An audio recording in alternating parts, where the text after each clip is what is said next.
కేంద్ర ఎన్నికల ప్రధాన నూతన కమిషనర్గా జ్ఞానేష్ కుమార్ నియమితులయ్యారు. ఈ మేరకు రాష్ట్రపతి ద్రౌపది ముర్ము గెజెట్ జారీ చేశారు. ప్రధాని నరేంద్ర మోదీ నేతృత్వంలో జరిగిన సిఎసి సెలక్షన్ కమిటీ సమావేశంలో ఆయన పేరును ఖరారు చేశారు.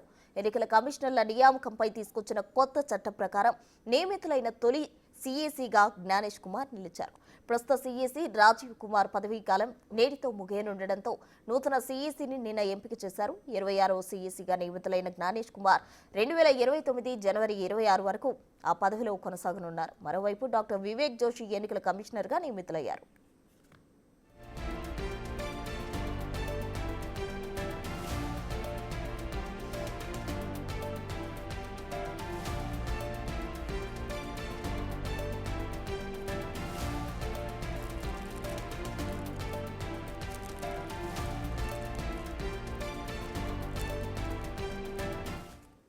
జ్ఞానేష్ కుమార్ కేరళ కేడర్కు చెందిన 1988 బ్యాచ్ ఐఏఎస్ ఆఫీసర్. ప్రస్తుతం కేంద్ర ఎన్నికల సంఘం కమిషనర్గా విధులు నిర్వర్తిస్తున్న ఆయన ముగ్గురు కమిషనర్లలో రెండో సీనియర్గా ఉన్నారు. మరో కమిషనర్గా ఉన్న సుఖ్బీర్ సింగ్ సాంధు ఉత్తరాఖండ్ కేడర్కు చెందినవారు.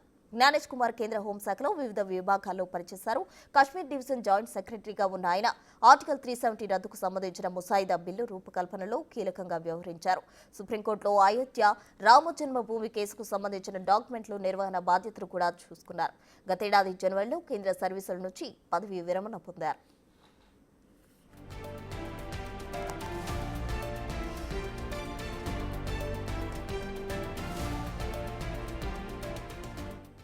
కేంద్ర ఎన్నికల ప్రధాన నూతన కమిషనర్గా జ్ఞానేష్ కుమార్ నియమితులయ్యారు. ఈ మేరకు రాష్ట్రపతి ద్రౌపది ముర్ము గెజెట్ జారీ చేశారు. ప్రధాని నరేంద్ర మోదీ నేతృత్వంలో జరిగిన సిఇసి సెలక్షన్ కమిటీ సమావేశంలో ఆయన పేరును ఖరారు చేశారు.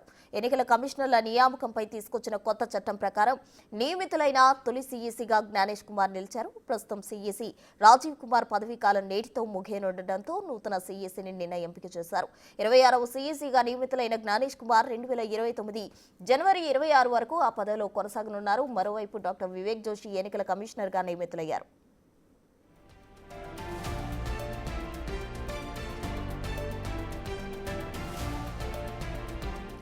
జ్ఞానేష్ కుమార్ కేరళ కేడర్కు చెందిన 1988 బ్యాచ్ ఐఏఎస్ ఆఫీసర్. ప్రస్తుతం కేంద్ర ఎన్నికల సంఘం కమిషనర్గా విధులు నిర్వర్తిస్తున్న ఆయన ముగ్గురు కమిషనర్లలో రెండో సీనియర్గా ఉన్నారు. మరో కమిషనర్గా ఉన్న సుఖ్బీర్ సింగ్ సాంధు ఉత్తరాఖండ్ కేడర్కు చెందినవారు. జ్ఞానేష్ కుమార్ కేంద్ర హోంశాఖలో వివిధ విభాగాల్లో పనిచేశారు. కాశ్మీర్ డివిజన్ జాయింట్ సెక్రటరీగా ఉన్న ఆయన ఆర్టికల్ 370 రద్దుకు సంబంధించిన ముసాయిదా బిల్లు రూపకల్పనలో కీలకంగా వ్యవహరించారు.